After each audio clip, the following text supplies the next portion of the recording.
In Rosendale, Princess Poppy loved exploring beyond the palace. She enjoyed the marketplace, bread smells, merchants' calls, children's laughter. One morning, disguised, Poppy found a small brown purse. Inside were gold coins. Someone must have dropped it. Determined to find the owner, Poppy asked at each stall.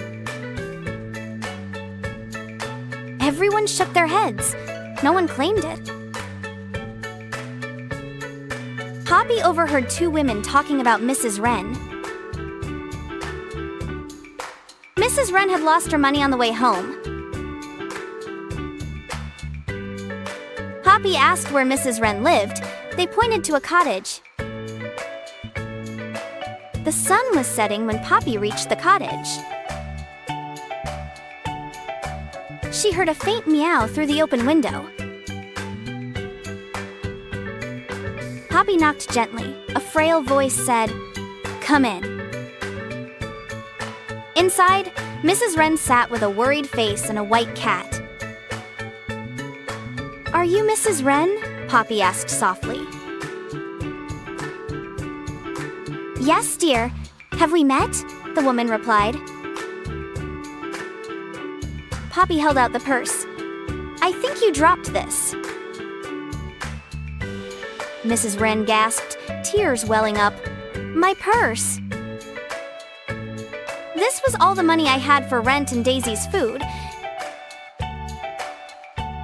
Poppy said, "I'm so glad I found it in time." Mrs. Wren said, "You're very kind, child." After tea and biscuits, Poppy returned to the castle.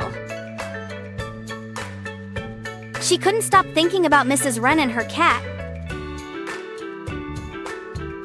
Poppy went to her father, King Rowan, with a request.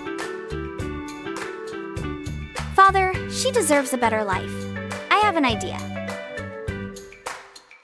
Poppy suggested Mrs. Wren become the royal keeper of cats. The palace needed someone to care for the many cats. The next morning, Mrs. Wren was invited to the palace. The king made her the royal keeper of cats. Mrs. Wren accepted, Daisy at her heels.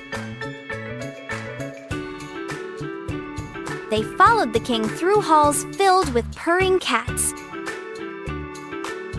Mrs. Wren lived happily, surrounded by cats who adored her. Poppy often visited her in the royal gardens. Mrs. Wren told stories while the cats napped.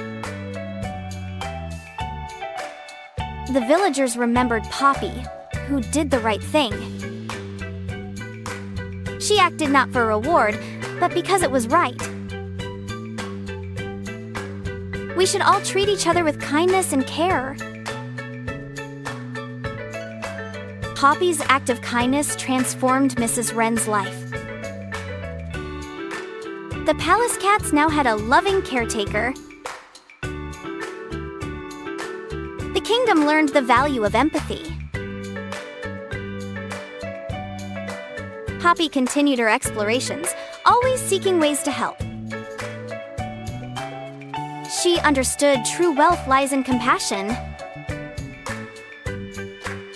Mrs. Wren taught Poppy about herbs and feline wisdom.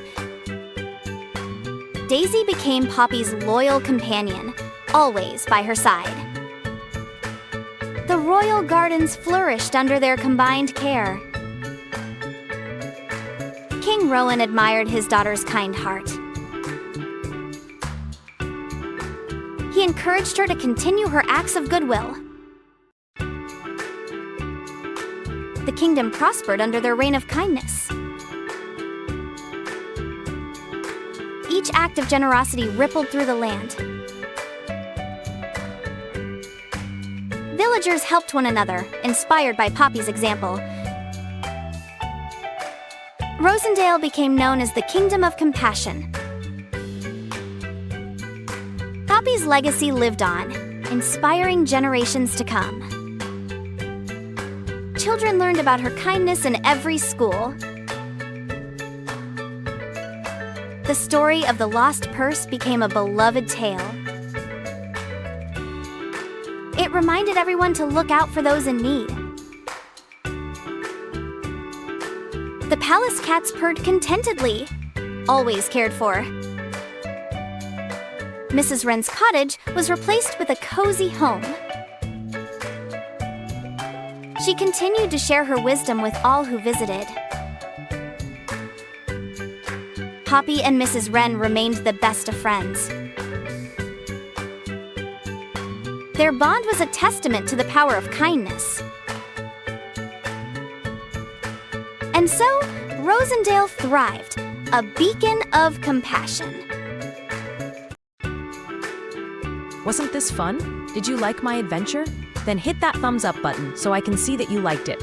Would you like to see more of my adventures like this one? Then subscribe so that you won't miss any of my stories. Do you have an adventure that you would like to tell me about? Then comment below, because I would like to hear about your adventure. You can also tell your friends about my adventures so that they can enjoy it as well. Just press on the share button. Thanks for watching, and I hope to see you again. Bye!